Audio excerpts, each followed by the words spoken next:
Bertemu lagi bersama saya Siti Nur Fatimah di channel Pembelajaran Bersama. Apa kabarnya adik-adik hari ini? Ibu harap kalian dalam keadaan baik, sehat, dan semangat untuk mengikuti pembelajaran hari ini. Nah, pada hari ini kita akan mempelajari tentang tema 5 pengalamanku, subtema 1 pengalamanku di rumah, pembelajaran 4 di kelas 2. Hari ini adalah hari Minggu. Keluarga Benny duduk di teras rumah. Tiba-tiba Benny membaca puisi yang berjudul Taman Bungaku. Nah, di sini sudah ada teks puisi Taman Bungaku yang dibacakan Benny. Ini puisi karya Nikomang Juniati dari SDN 5 Jungatan. Mari kita membaca puisi bersama-sama ya. Taman bungaku, taman bungaku, bila ku pandang hati pun senang. Tamanku cantik, sangatlah menarik. Taman bungaku, berserilah selalu, jangan pernah engkau layu, karena aku kan bersedih sendu. Oh angin dari segala rindu, mampirlah ke taman bungaku, sebarlah harum bungaku ke segala penjuru. Nah, anak-anak, itu tadi cara membaca puisi. Ketika kita membaca puisi, cara membacanya berbeda dengan cara membaca biasa. Nah, mari sekarang kita pelajari cara membaca puisi. Di sini ada percakapan antara Benny dan kakaknya. Benny bertanya kepada kakaknya, "Kak, Benny mau bertanya, apa perbedaan puisi dengan bukan puisi?" Lalu kakaknya menjawab, "Ya, puisi ditulis dalam bentuk bait. Bait terdiri atas baris-baris. Bukan puisi bila bentuknya paragraf. Banyaknya baris tidak ditentukan." Pilihan kata dalam puisi kias, padat, dan indah. Nah, puisi itu apa sih sebenarnya, Bu? Puisi adalah sebuah karya sastra bahasa Indonesia yang kata-katanya indah, padat, dan kias. Nah, di sini puisi juga memiliki ciri-ciri, yaitu menggunakan kata atau bahasa yang indah, kias, dan padat. Jadi puisi itu tidak bertele-tele anak-anak. Isinya pasti padat dan tidak kemana-mana. Terus selain itu juga ditulis dalam sebuah bait dan bait. Terus ciri-ciri yang ketiganya yaitu satu baitnya terdapat dari 4 baris. Nah, cara membacanya juga berbeda dengan membaca buku biasa. Dalam membaca puisi ada 3 hal yang perlu kita perhatikan, yaitu 1. Artikulasi, 2. Inovasi, dan 3. Ekspresi.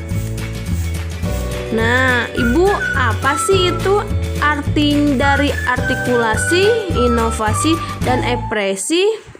Mari kita bahas satu persatu ya, anak-anak. Artikulasi adalah saat membaca puisi, setiap kata yang diucapkan harus jelas dan tidak boleh terburu-buru seperti membaca biasa ya. Nah, intonasi adalah suara jelas, tidak terlalu keras dan juga tidak terlalu pelan atau tinggi anak-anak. Jadi kita tuh harus seimbang ketika membaca puisi itu suaranya ya. Dan yang terakhir ada ekspresi. Ekspresi itu raut wajah kita. Ketika membaca puisi, kita harus memiliki atau merubah raut wajah kita sesuai dengan tema puisi yang kita bacakan. Misalnya nih anak-anak, kalian lagi membaca puisi tentang bencana alam. Di sana artinya kalian harus merubah raut wajah kalian menjadi sedih ya. Jika kalian membaca puisi bencana alam, muka kalian terlihat senang, terlihat ceria, nanti tidak akan dapat makna dan arti puisinya atau pesan yang terdapat dalam sebuah puisi tersebut. Dan sebaliknya, jika kalian sedang membacakan puisi yang bahagia, raut wajah kalian juga harus berbahagia. Nah, sampai sini paham? Oh iya, selain itu biasanya di dalam puisi itu selalu ada kata-kata indah. Coba kalian cari makna dari kata-kata indah yang ada di dalam buku paket tema 5 kalian ya. Dan salin ke buku tulis kalian. Itu sebagai tugas kalian. Ayah mengajak ibu, kakak, dan Benny bergotong royong. Gulma banyak tumbuh di taman bunganya. Benny bersama kakaknya bekerja sambil bernyanyi. Lagu yang dinyanyikan Benny ialah berjudul Lihat Kebunku. Apa anak-anak ada yang tahu tentang lagu Lihat Kebunku? Nah, mari kita bernyanyi bersama-sama. 1, 2, 3. Jangan lupa perhatikan tinggi, rendah, dan panjang pendek pada bunyi pada lagunya ya. Lihat kebunku penuh dengan bunga, ada yang putih dan ada yang merah. Setiap hari ku siram semua mawar melati, semuanya indah. Lihat kebunku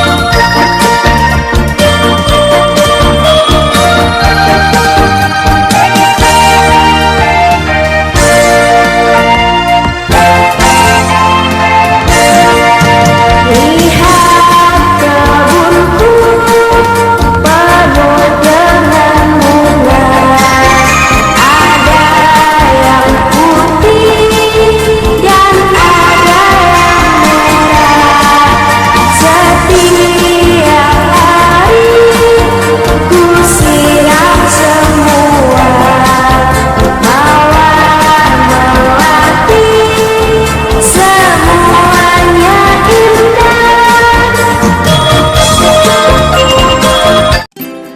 Setelah istirahat, Benny membantu ayahnya. Ayah Benny ingin memperbaiki motor. Ayah, apakah nama benda ini? Tanya Benny kepada ayahnya. Benda ini disebut jangka sorong. Gunanya untuk mengukur benda bentuk lingkaran seperti mur dan pensil. Bu, apa sih itu jangka sorong? Nah, jangka sorong adalah alat untuk mengukur benda yang berbentuk lingkaran seperti cincin, mur, lingkar jari, pensil, atau kelereng. Dan jangka sorong ini tidak bisa untuk mengukur panjang suatu benda yang begitu besar ya anak-anak.